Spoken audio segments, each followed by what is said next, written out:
Hey guys, welcome back to our YouTube channel Bong reaction. আমি চলে এসেছি নতুন একটা ভিডিও দেখার জন্য। আর এটাও একটা টপ 10 ভিডিও বলতে পারো, ভালো টপিকের উপরে, সত্যি ভালো টপিক। কি টপিকের উপরে সেটা তোমাদেরকে বলে দিচ্ছে। কে বলবে? একজন আছে, একদম আমি বলবো, কারণ সব রাজীব বললে কি হবে, কিছু কিছু জিনিস তো আমাকেও বলতে হবে নাকি।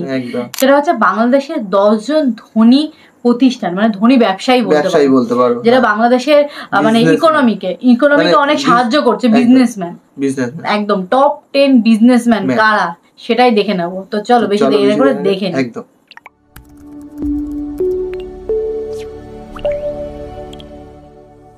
তো জানেন বাংলাদেশের সবথেকে ধনী ব্যক্তি কারা, কিন্তু আপনাকে যদি জিজ্ঞেস করা হয় বাংলাদেশের সবথেকে ধনী কোম্পানি কোনটি, তাহলে হয়তো আপনারা অনেকে উত্তর দিতে পারবেন না। গাইস, বাংলাদেশে এমন কিছু কোম্পানি রয়েছে যারা বাংলাদেশের অর্থনীতিতে সবথেকে বেশি অবদান রাখছে, আর এই সকল কোম্পানিকে বাংলাদেশের অর্থনীতির চাকা বলা হয়। এই সব কোম্পানিতে 1 লক্ষ থেকে 1 কোটি মানুষ পর্যন্ত চাকরি করে, মানে বুঝতেই পারছেন এই কোম্পানিগুলো কত হিউজ কোম্পানি। এক কথায় বলতে পারেন, আপনি যদি কোম্পানিতে চাকরি করতে চান তাহলে এই 10টি কোম্পানির থেকে ভালো কোম্পানি আপনি বাংলাদেশে খুঁজেই পাবেন না। তো যাই হোক, বাংলাদেশের সেরা 10টি ধনী কোম্পানি কোনগুলো এবং এই কোম্পানির মালিকেরা কিভাবে জীবনযাপন করে তা জানতে হলে ভিডিওটি শেষ পর্যন্ত দেখতে থাকুন। আর যারা এখনো চ্যানেলটি সাবস্ক্রাইব করেননি তাদের উদ্দেশ্যে বলছি, চ্যানেলটি এখনই সাবস্ক্রাইব করে পাশে থাকা বেল আইকনটি ক্লিক করে দিন। তো 10 নম্বর অবস্থানে রয়েছে এজেআই গ্রুপ। বাংলাদেশের সবথেকে ধনী 10টি কোম্পানির লিস্টে 10 নম্বর অবস্থানে রয়েছে অনন্ত জলিলের এজেআই গ্রুপ। আপনারা অনেকে অনন্ত জলিল তার কোম্পানি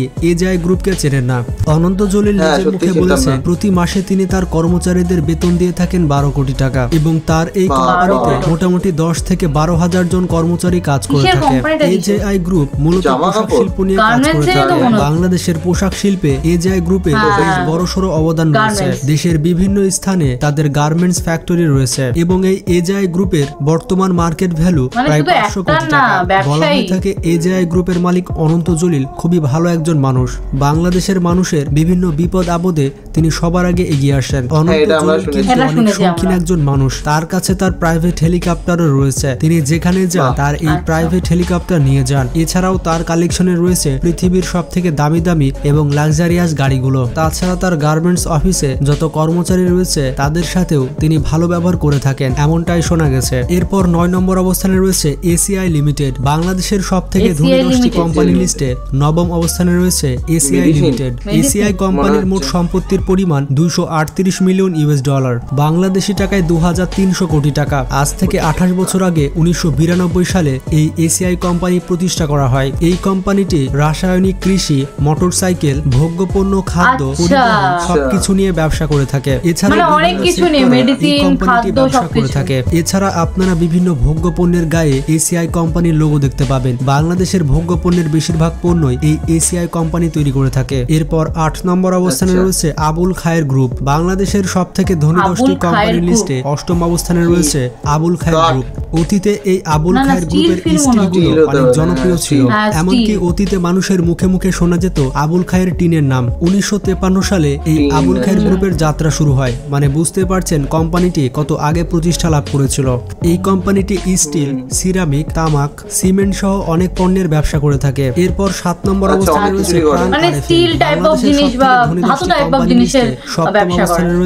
প্রাণ আরএফএল।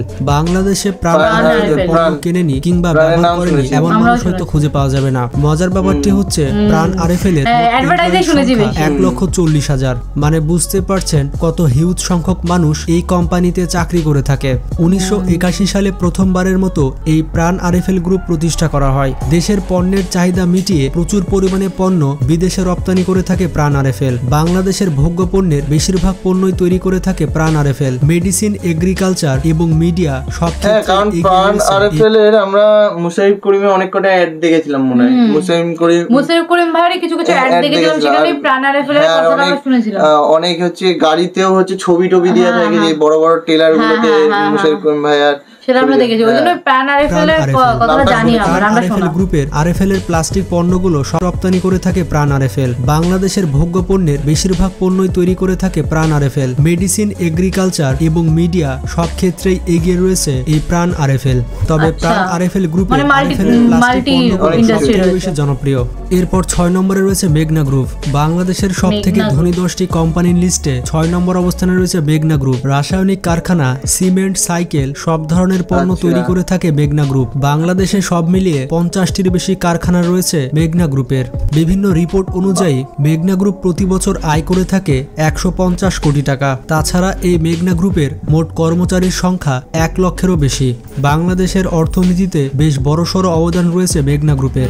এরপর 5 নম্বর অবস্থানে রয়েছে স্কয়ার গ্রুপ। বাংলাদেশের সব থেকে ধনী 10টি কোম্পানির লিস্টে 5ম অবস্থানে রয়েছে স্কয়ার কোম্পানি। স্কয়ার কোম্পানির নাম শোনেনি এমন মানুষ হয়তো বাংলাদেশে খুঁজে পাওয়া যাবে না। ওষুধ কিনতে গেলে অনেক আগে দেখে গায়ে স্কয়ার গ্রুপ লেখা আছে নাকি। স্কয়ার কোম্পানি রয়েছে স্কয়ার ফার্মা থেকে শুরু করে স্কয়ার টেক্সটাইল এবং মাছরাঙা টেলিভিশন। স্যামসাং এইচ চৌধুরী এই স্কয়ার গ্রুপ প্রতিষ্ঠা করেন। স্যামসাং এইচ চৌধুরী শূন্য হাতে তার ব্যবসা প্রতিষ্ঠান শুরু করেছিলেন, কিন্তু আজকে তার এই প্রতিষ্ঠান বাংলাদেশ সহ পৃথিবীর অন্যতম বড় একটি প্রতিষ্ঠান। স্কয়ার গ্রুপের কর্মচারীর সংখ্যা 50,000 পার হয়ে যাবে। এরপর 4 নম্বর অবস্থানে রয়েছে আকিজ গ্রুপ। বাংলাদেশের সব থেকে ধনী 10টি কোম্পানির লিস্টে 4র্থ অবস্থানে রয়েছে আকিজ গ্রুপ। সামান্য একটি তামাক ব্যবসা থেকে শুরু হয় এই কোম্পানির যাত্রা।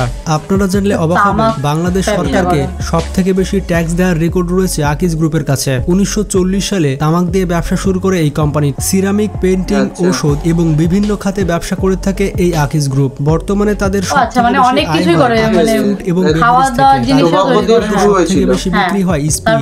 এছাড়াও তাদের পণ্যের মধ্যে রয়েছে মজ, ফ্রুটিকা, ক্লেমন ইত্যাদি পণ্য। আকিজ গ্রুপের কর্মচারীর সংখ্যা বেশ কয়েকবার শীর্ষ করদাতা প্রতিষ্ঠান হিসেবে নিজেদের জায়গা করে নিয়েছে। বিভিন্ন রিপোর্ট অনুযায়ী বর্তমানে এই আকিজ গ্রুপের মোট সম্পত্তির পরিমাণ 1.5 বিলিয়ন $, বাংলাদেশি টাকায় 15,000 কোটি টাকা। এরপর 3 নম্বর অবস্থানে রয়েছে বেক্সিমকো গ্রুপ। বাংলাদেশের সব থেকে ধনী 10টি কোম্পানির লিস্টে 3য় অবস্থানে রয়েছে বেক্সিমকো গ্রুপ। বাংলাদেশের সব থেকে ধনী ব্যক্তি সালমান এফ রহমান এই বেক্সিমকো গ্রুপের মালিক। সালমান এফ রহমান বাংলাদেশের সব থেকে ধনী ব্যক্তি হওয়ার পাশাপাশি বাংলাদেশের সব থেকে শৌখিন ব্যক্তিদের মধ্যে একজন। তিনি যেখানে যান তার প্রাইভেট হেলিকপ্টার সাথে নিয়ে যান। এই বেক্সিমকো কোম্পানি মূলত ওষুধের মাধ্যমে ব্যবসা শুরু করে। এই বেক্সিমকো কোম্পানি ওষুধের বাইরে ব্যবসা করে যাচ্ছে বেক্সিমকো কোম্পানি। বিভিন্ন রিপোর্ট অনুযায়ী 103টি দেশে রপ্তানি করে থাকে Beximco group. IFIC bank, independent television এবং BPL এর ঢাকা ডায়নামাইজ সহ বিভিন্ন প্রতিষ্ঠানের মালিক হচ্ছে বেক্সিমকো গ্রুপ। বেক্সিমকো গ্রুপের মোট কর্মচারীর সংখ্যা প্রায় 70,000। এরপর 2 নম্বর অবস্থানে রয়েছে যমুনা গ্রুপ। বাংলাদেশের সব থেকে ধনী 10টি কোম্পানির লিস্টে 2য় অবস্থানে রয়েছে যমুনা গ্রুপ। 1974 সালে এই কোম্পানিটি তাদের যাত্রা শুরু করে। যমুনা গ্রুপের রয়েছে বাংলাদেশের সব থেকে বড় shopping mall Jamuna Future Park. Jamuna Future Park শুধুমাত্র বাংলাদেশের সব থেকে বড় শপিং মল নয়, দক্ষিণ এশিয়ার সব থেকে বড় শপিং মল হচ্ছে এটি। মিডিয়া, গ্যাস, ইলেকট্রিসিটি বিভিন্ন খাতে ব্যবসা করে থাকে এই কোম্পানিটি। এবং বিভিন্ন ওয়েবসাইট অনুযায়ী যমুনা কোম্পানির মোট সম্পত্তির পরিমাণ 1.3 বিলিয়ন $, বাংলাদেশি টাকায় প্রায় 13,000 কোটি টাকা। এবং যমুনা টিভি পরিচালনা করে থাকে এই কোম্পানি। যমুনা টিভি বাংলাদেশের টিভি চ্যানেল, একটি টিভি চ্যানেল যার ইউটিউবে 13 মিলিয়ন সাবস্ক্রাইবার রয়েছে। এরপর 1 নম্বর অবস্থানে রয়েছে বসুন্ধরা গ্রুপ। বাংলাদেশের সব থেকে বড় এবং ধনী কোম্পানি বলা হয় বসুন্ধরা গ্রুপকে। বসুন্ধরা গ্রুপ বাংলাদেশে যেভাবে ব্যবসা করেছে তা অন্য কোনো প্রতিষ্ঠান করতে পারেনি। এই বসুন্ধরা গ্রুপের রয়েছে অনেকগুলো টিভি চ্যানেল। এর পাশাপাশি সিমেন্ট থেকে শুরু করে গ্যাস এবং তেলের ব্যবসা রয়েছে বসুন্ধরা গ্রুপের। বলতে গেলে বাংলাদেশের এমন কোনো সেক্টর নেই যেই সেক্টরে ব্যবসা করে না বসুন্ধরা গ্রুপ। এছাড়া বসুন্ধরার অন্তর্ভুক্ত হচ্ছে বসুন্ধরা সিটি। বসুন্ধরা গ্রুপের বর্তমান মালিক হচ্ছে সায়েম সোভান আনভির এবং বাংলাদেশের ধনী ব্যক্তিদের লিস্টে তিনি অন্যতম স্থানে রয়েছেন। বাংলাদেশ সরকারকে সব থেকে বেশি ট্যাক্স যারা দিয়ে থাকে তাদের মধ্যে অন্যতম স্থানে রয়েছে এই বসুন্ধরা গ্রুপ। বন্ধুরা, সায়েম সোভান হওয়ার পাশাপাশি তিনি অনেক শৌখিন একজন মানুষ। তার কালেকশনে রোলস রয়েলস থেকে শুরু করে মার্সিডিজ বেঞ্জ এবং পৃথিবী বিখ্যাত লাক্সারিয়াস গাড়িগুলো রয়েছে। মজার ব্যাপারটি হচ্ছে তার প্রাইভেট জেট প্লেনও রয়েছে। তিনি এক জায়গা থেকে অন্য জায়গায় যাওয়ার জন্য এই প্রাইভেট জেট প্লেন ব্যবহার। তাহলে যমুনা গ্রুপ হচ্ছে সবথেকে হাইয়েস্ট, তাই তো? একদম, মানে অনেকগুলো সেক্টরে কাজ করে। একদম প্রত্যেকটা সেক্টরে বললো, মানে যতগুলো ইন্ডাস্ট্রি দেখালো, মানে যতগুলো দেখালো কোম্পানি, সবকটাই কিন্তু অনেক রকম সেক্টরে কাজ করে, কোনো পার্টিকুলার সেক্টর না। কিন্তু গ্রুপ মানে বিজনেসম্যান কিংবা গ্রুপ যখন হয়ে যায় তখন পার্টিকুলার কোনো একটা সেকশনে কাজ করে না, এটাই হচ্ছে ব্যাপার।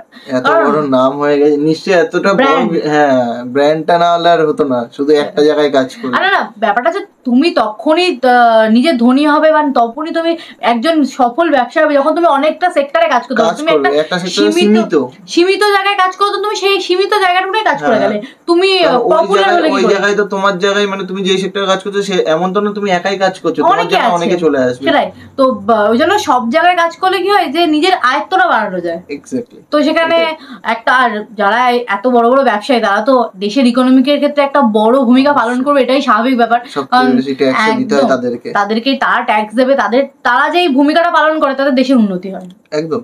কারণ দেশের ব্যবসায়ীরাই তো দেশের অর্থনীতিতে বেশি হেল্প করে না, তারা ট্যাক্স দেবে, সেই ট্যাক্সের টাকাটা তো দেশের কাজে লাগে, উন্নতি হয় দেশে। যে এই হচ্ছে, এটা অনেকে বোঝে না ট্যাক্স মানে ট্যাক্স কেন দেবো আমরা, অনেকে এরকম বলেছে কেন ট্যাক্স দিতে হবে। বিষয়টা হচ্ছে আমার টাকা, মানে আমি ওটা ধরো আমি ট্যাক্স দিচ্ছি, ঠিক আছে, আমি ট্যাক্স যেটা দিচ্ছি সেটা তো আমার দেশের উন্নতির জন্য দিচ্ছি। আমি যদি ট্যাক্স না দিই আমার দেশ টাকাটা পাবে কোথা থেকে? তাই তো, আমার টাকা নিয়েই তারা কিন্তু রেল ব্যবস্থা ঠিক করছে, রেলের ব্যবস্থা ঠিক করছে, এই তারপর বাংলাদেশে যে বিভিন্ন সেতু করছে যাতে লোকের চলাচলের সুবিধা হয়, ট্রান্সপোর্ট ব্যবস্থা সুবিধা করছে। তো এগুলো কোথা থেকে হবে যদি আমি ট্যাক্স না দিই, যদি এই ইনকাম গুলো যদি সরকারের না আসে? সেটাই হচ্ছে ব্যাপার। তো যাই হোক, ভালো লাগলো, একটা বেশ ইন্টারেস্টিং টপিক ছিল। বাংলাদেশের এত ব্যবসায়ী, মানে এত ইন্ডাস্ট্রি, বড় বড় ইন্ডাস্ট্রি কয়েকটা দেখলাম, আমরা ভালো লাগে এইসব জিনিস। এই ওই তো দেখি মুভি, মানে মুভি রিয়াকশন দিই, এই রিয়াকশন দিই, অন্য কিছু রিয়াকশন দিই, তো তার মধ্যে এই একটা সত্যিকারের মানে এই টপিক গুলোর উপর রিয়াকশন দিতে না ভালো লাগে, মানে দেখতেও যেমন ভালো লাগে না, আর তার থেকে বেশি হচ্ছে অনেক কিছু জানা যায়। সেটাই ব্যাপারটা, তুমি যত নলেজ নেবে তত তোমার পক্ষে ভালো, তুমি যত নলেজ নেবে। তো আমরা চেষ্টা করি যতটা পারা যায় নলেজ নেওয়ার, সেটা তোমাদের সাথে শেয়ার করার, কারণ আমরা নিচ্ছি তোমাদের দেশের ব্যাপারে, অবভিয়াসলি তোমাদের সাথে শেয়ার করব, আমাদের ভালো লাগাগুলো তোমাদের সাথে শেয়ার করি, নিজের মন্তব্যগুলো তোমাদের সাথে শেয়ার করি। মন্তব্য শেয়ার করার জন্য কাউকে তো একটা লাগবে, সেটাই হচ্ছে ব্যাপার। তো যাই হোক, তোমাদের কেমন লাগছে এই ধরনের একটু অন্যরকম টপিকের উপরে ভিডিও, সেটা কমেন্ট বক্সে লিখে ফেলো। আর এই ধরনের ভিডিও কিন্তু তোমরা সাজেস্ট করতে পারো, যদি আমাদের চোখে পড়েনি এরকম কোনো ভিডিও, এরকম কোনো টপিক যেটা তোমরা চাইছো আমরা আনি, তো তোমরা সাজেস্ট করে ফেলো তাড়াতাড়ি। যদি আমাদের রিয়াকশন ভালো লাগে অবশ্যই সাবস্ক্রাইব করো, জোর জবরদস্তি নেই, যদি ভালো লাগে তবেই করো, আর লাইক শেয়ার করো, একদম শেয়ার করো নিজের ফ্রেন্ড ফ্যামিলির মধ্যে। চলো এই ভিডিওটা এখানে শেষ করছি, দেখা হবে নেক্সট ভিডিওতে, ততক্ষণের জন্য টাটা।